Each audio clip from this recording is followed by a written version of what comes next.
Can't no part, all you know is kick back, run for me, back, get back, 911. Somebody's son did die, we need police on dispatch. You be with me, nigga, why is you mad? Come and get your bag, everything's on it, I be. Alright, y'all, we got serial killers that are still on the loose today. Ooh, spooky. Ooh, hit the like button, subscribe button, comment. So let's get to the video, bro. I ain't gonna lie. This might creep me out a little bit, though. Vending machine killer. Vending machine. On is April crazy. 30th, 1985, a 45-year-old truck driver stopped near a vending machine in Fukuyama, Japan. He was exhausted from work and was looking for an energy drink to help him power through the rest of the day. When he approached the vending machine, however, he noticed something surprising. A bottle of Oranaminsi energy drink was already in the pickup tray. Thinking he'd lucked out on a free drink, the truck driver wasted no time chugging it down. What he didn't know was that this would be the last drink he would ever taste. Instead of the refreshing feeling he was looking for, he felt something horribly wrong with his body. A bitter, burning sensation quickly spread throughout his throat, followed by an intense wave of nausea. It wasn't long before he was lying on the road in excruciating pain. He was rushed to a nearby hospital where doctors discovered a lethal amount of paraquat dichloride in his system. Paraquat is an herbicide that was quite common in Japan at the time. More importantly, it's also highly toxic to humans. When ingested, it can lead to severe nausea, throat inflammation, internal chemical burns, and eventually death. This is also why it's been banned completely from over 70 countries to date. Unfortunately, despite knowing the reason for his illness, there was nothing the doctors could do to save his life. There's no antidote for the deadly chemical today, let alone back then. So why are you even drinking that, bro? Why are you even drinking that in the first place? Hanging on to his life for a month, the truck driver passed away on the 30th of May, 1985. At first, investigators assumed that given the nature of his work, he might have accidentally encountered the toxic substance while on duty. However, after reviewing his haul records, they found no trace of this herbicide or anything remotely linked to it. This left them with only one conclusion: the chemical was mixed into the drink he consumed just moments before collapsing in agony. But with no leads or concrete evidence, they couldn't determine whether it was a murder or self-inflicted act, resulting in the case getting shelved for the time being.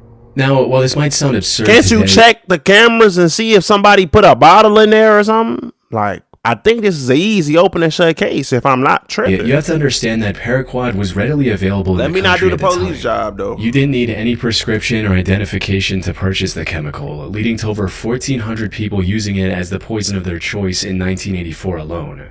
In other words, the possibility of it being self-inflicted was just as high. However, just as the investigators were about to give up on this case completely, they received tragic news.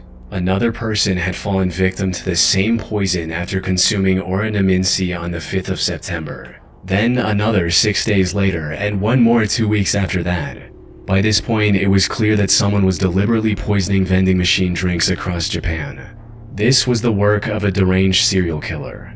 Unfortunately, this supposed killer was also extremely thorough. He didn't leave any fingerprint or DNA evidence on the drinks he tampered with, and only targeted vending machines with no CCTV cameras nearby.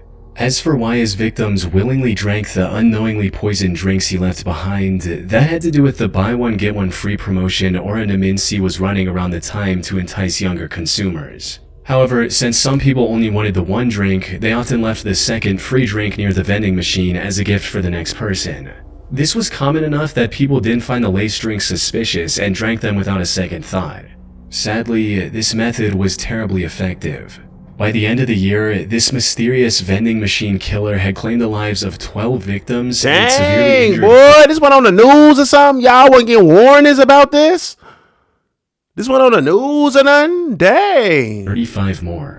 But as I mentioned earlier, Twitter would never let me down like that. Twitter would have been showed me. He operated all across Western and Central Twitter would have been showed as well me. as Tokyo, making it near impossible for investigators to pinpoint his location. The lack of evidence also made it difficult to figure out his motive. Some speculated that he was doing all this to extort money from Otsuka Pharmaceutical, the company that made Oranaminsi. This is because in 1984, a group called the Mystery Men with 21 Faces threatened to poison food products unless the companies paid them money. So some believed that the vending machine killer was a copycat and wanted something similar. However, this theory didn't last very long because Otsuka Pharmaceutical didn't receive any demands or extortion letters from the perpetrator. Additionally, the killer also began using other drinks, like the drink Real Gold and even Coca-Cola. Hiroaki Iwao, a Tokyo professor of criminal sociology, proposed a more disturbing theory regarding the killer's motives. He stated, "It is not uncommon for Japanese who live under tremendous pressure, both on the job and in overcrowded communities, to let out their frustrations by hurting someone else. The person responsible may even wait around to see who buys the poisoned drink. He or she may find this is a kind of exhilarating release from the tensions of life in Japan."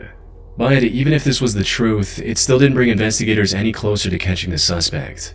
Left with no other options, the authorities turned to the public and launched a nationwide campaign on the 27th of September. They placed signs and distributed leaflets telling people to avoid suspicious free drinks and to properly inspect the cap seals on their beverages before consumption. They also instructed vending machine owners to investigate their stock for any anomalies. And it's crazy you gotta tell people to not drink that drink, knowing that they didn't buy it. It's just sitting right there like, bro, you can't be that thirsty. Monitor their customers more closely. Can't be that thirsty. It's unclear how effective this campaign was, as the number of victims kept increasing even after its launch. But then something unexpected happened. On the 17th of November, the murder spree stopped completely after the death of a 17-year-old girl.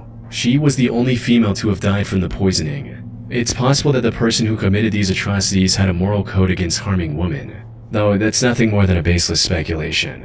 Due to the complete lack of evidence, the vending machine killer was never identified, creepy, boy. cementing this case as one of the most chilling, unsolved mysteries in Japanese history. Little Rock serial stabber. On April 11, 2021, the Little Rock Police Department received a distress call from South Pulaski Street regarding a potential homicide. When they arrived at the scene, they found a middle-aged woman lying on the street with stab wounds all over her body. This woman turned out to be 41-year-old Deborah Walker. She 41? That's it? Dang, boy. They be saying black don't crack. Boy. Shorty, 41 is crazy. RIP though, but 41 is crazy. She was homeless at the time and was living on the streets when this incident happened. That makes sense. She was quickly taken to the hospital where medical staff discovered that she had been stabbed at least 15 times. Despite lying on the street, bleeding for what may have been hours, she miraculously survived and managed to regain consciousness the same day. Investigators also visited her in the hospital to gather any information she could provide about her attacker. Unfortunately, she was attacked somewhere between 1 and 4 a.m.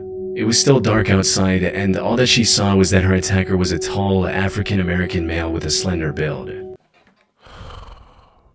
Of course. Now, in most other similar cases, such limited information would hardly be enough to generate any leads. But of course, she describes me. The description Deborah provided left the investigators in disbelief. That's because her attacker's profile closely matched the perpetrator of another incident that took place about 8 months earlier in the surrounding area.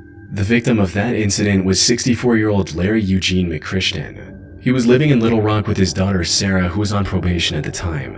On the 20th of August 2020, he had a medical emergency and was taken to the hospital in an ambulance. He was discharged from the hospital the next morning.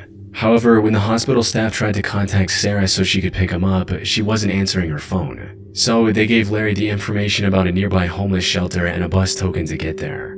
Later that day, Sarah came to the hospital looking for her father, only to learn that he'd been discharged hours ago. She then reached out to the homeless facility Larry was told about, but they didn't know anything about his whereabouts either.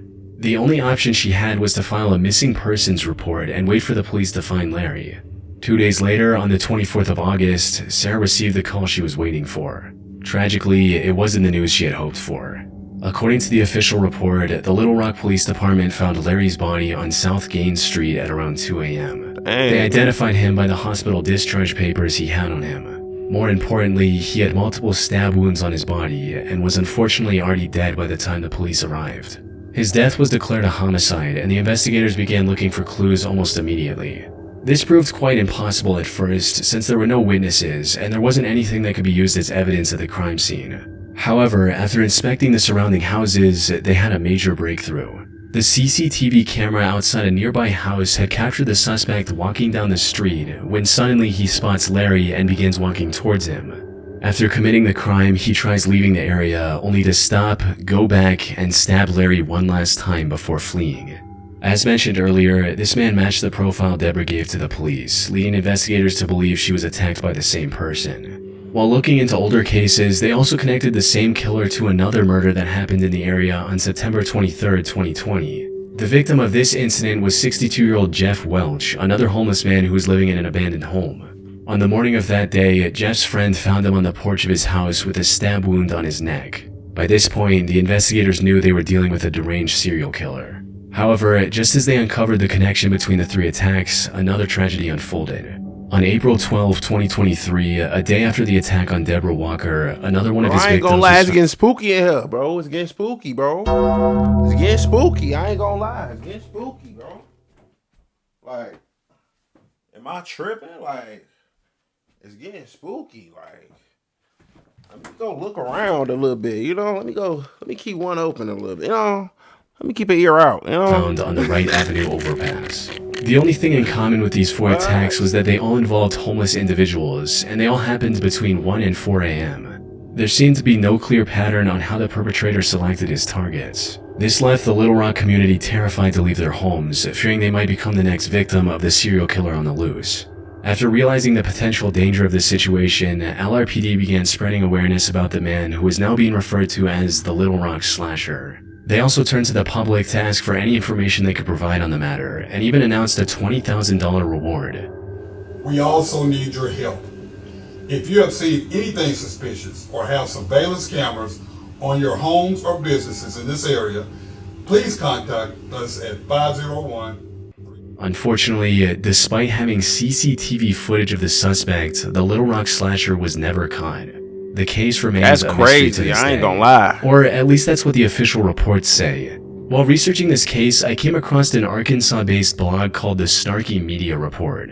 The authors of this blog did their own investigation into the slasher case, and what they found was shocking to say the least. Put simply, they claim to have found the true identity of the killer after talking to multiple locals and Deborah, who, according to their blog, already knew the identity of her attacker. They also uncovered many details about this supposed killer, including his criminal record, which reveals that he has already served 2 prison terms in Arkansas for felony convictions of domestic violence. Also, his history with drug abuse and how it made him very agitated and violent. The authors of this blog also claim to have contacted the alleged killer's previous landlord, who gave them this image of the perpetrator. Which begs the question, if they know so much about the slasher, including his legal name, why didn't they give this info to the police? That's where the case goes from creepy to bizarre, since, according to them, they've already given everything they had to the relevant authorities. Despite this, the Little Rock police didn't make any progression in catching the serial killer. Snarky Media also published... maybe it's not him. I don't know. That's crazy, though. That's crazy. Imagine that dude. Imagine if you not him and your picture on her, people thinking that that's you. The Little Rock mayor and police chief refusing to answer questions about the case. This seems to hint at something incredibly shady going on behind the scenes. That said, there's no way for me to confirm if the authors of the Snarky Media blog are telling the truth. For all we know, their whole investigation is made up, and this is just some random guy who has nothing to do with the 4 attacks, and it's all a ploy to make the Little Rock Police Department look bad. Most of the information they've gathered seems to check out with what's released publicly by the authorities. The only discrepancy in their investigation is the age of the suspect. Officials believe the slasher to be young, possibly in his 20s, but the authors of this blog state that the person they found was 46 years old. Unfortunately, this is where the leads end. Whether Snarky Media is telling the truth or not remains uncertain. What is certain, however, is that the case remains unsolved to this day. The Little Rock Slasher is likely still out there and can continue his murder spree at any moment.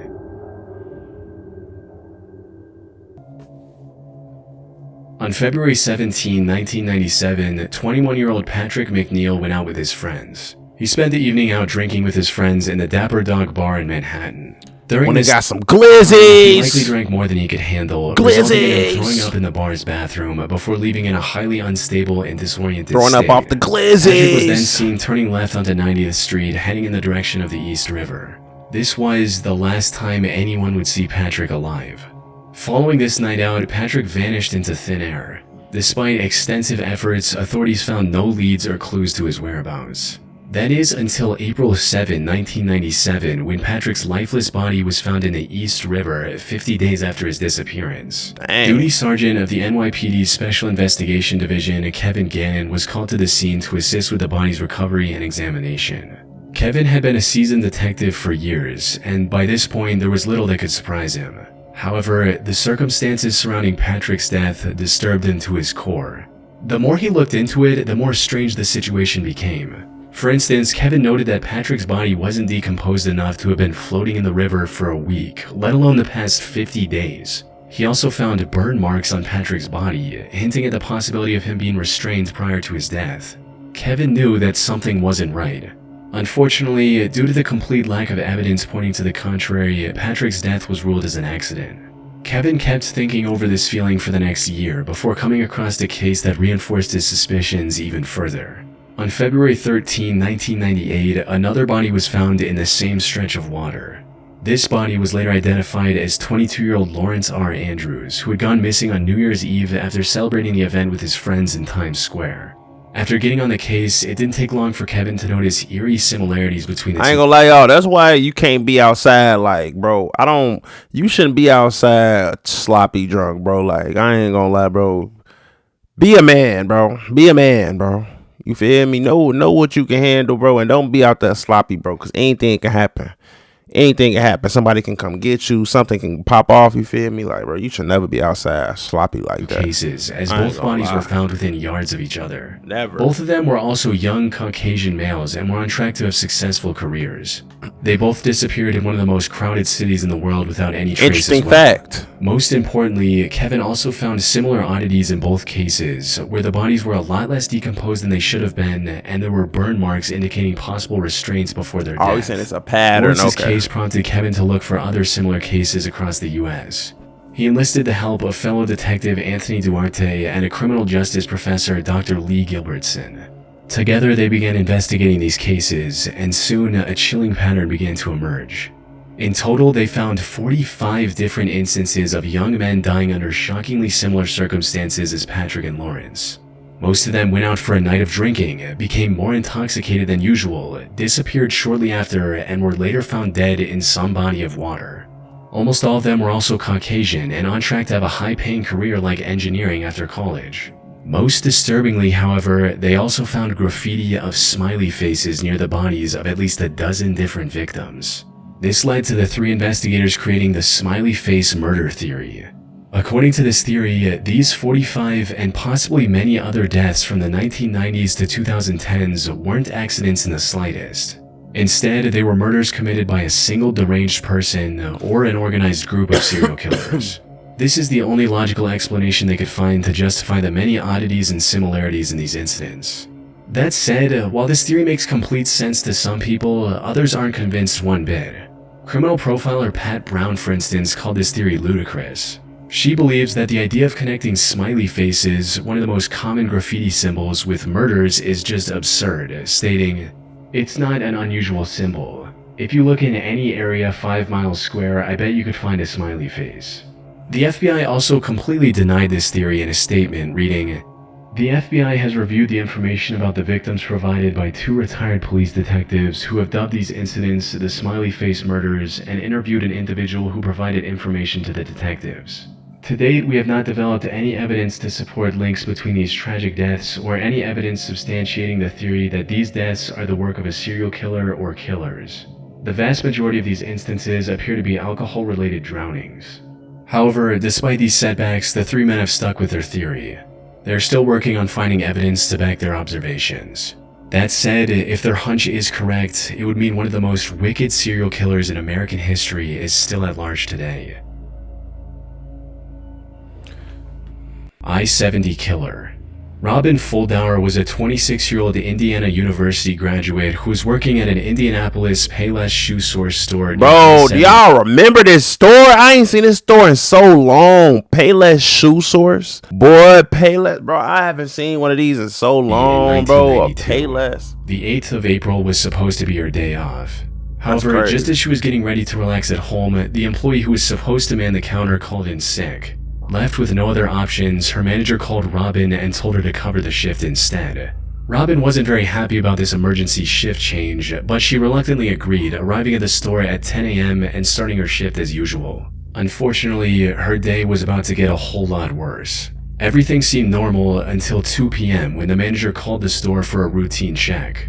To her surprise, Robin wasn't picking up the phone. She kept trying for a few minutes before giving up and calling the Speedway gas station neighboring the shoe store. One of the gas station employees, a friend of Robin's, went to the Payless store to see if she was doing okay. However, what she found inside left her confused. The store was in slight disarray and some of the shoes were missing from the shelves. The cash register was also open and there was no money in it. Most concerning of all, there were no signs of Robin anywhere. Her friend called out Robin's name, hoping she was just in the back and would respond. But when she didn't hear anything from Robin after minutes of standing in the store, she became worried and called the police at around 2:20 p.m. The cops arrived within minutes and began searching the store for clues on Robin's whereabouts. And it wasn't long before they made a devastating discovery. They found Robin lying in the store's back office, covered in blood. It was already too late. During questioning, an employee from the store across the street claimed to have seen a strange man loitering around the shoe store a couple hours earlier. According to this employee, the man sat on the curb for about a half hour, rifling through his bag and staring at the Payless store. They then saw the same man a few minutes later trying to hitch a ride back to Interstate 465, which was about a quarter mile from the store's location. Unfortunately, they were too far away to get a good look at the man's face. Given the money stolen from the register, and without any other leads, investigators filed this as nothing more than a robbery gone wrong. However, they couldn't have been more wrong. So there was no cameras? Like, I'm confused. No cameras was on to catch who this was? Didn't he go inside the store or something? Like, there's no cameras nowhere? Anywhere. There's no cameras. That's telling me? Just 3 days later, something similarly tragic happened to 23-year-old Patricia Smith and 32-year-old Patricia Makers. The two were working at a bridal shop in Wichita along I-70. The incident happened a little past their usual closing time as they were waiting for a customer who had a pickup. When they saw a man approaching the store, they assumed that it was the customer. However, this man drew a gun on the two after entering the store, took them to the back, and executed both with shots to the back of their heads. As the killer was leaving the store, he crossed paths with the actual customer the girls were waiting for. Without hesitation, he aimed his gun at the man and ordered him to head to the back of the store. But the customer defied his command and ran, narrowly escaping with his life. He later helped the police draw a sketch of the killer. Unfortunately, the sketch didn't provide much of a breakthrough.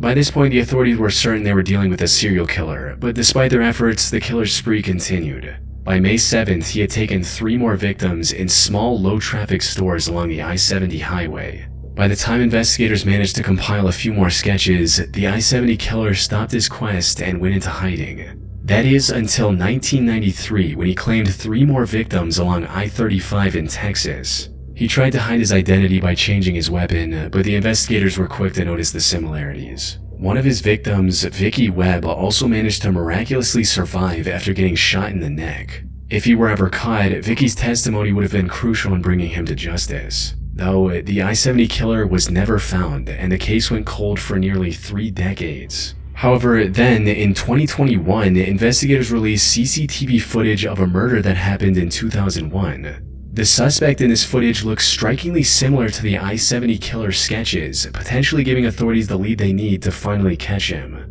It's likely only a matter of time before he runs out of places to hide and is captured. But for now, he's still out there, evading police and leaving the case unresolved. We can only hope he doesn't take any more victims. Dang, so they got pictures and everything of him. They never caught him, so he's still just running and hiding from them. Okay. Hit the like button, hit the subscribe button. Ooh, we gotta do these videos like in the morning or something. It's nighttime. I'm doing these. I'm a fault with you. Can't no part, all you know is kick back, run up on me back, get back, 911. Somebody's son did die, we need police on dispatch.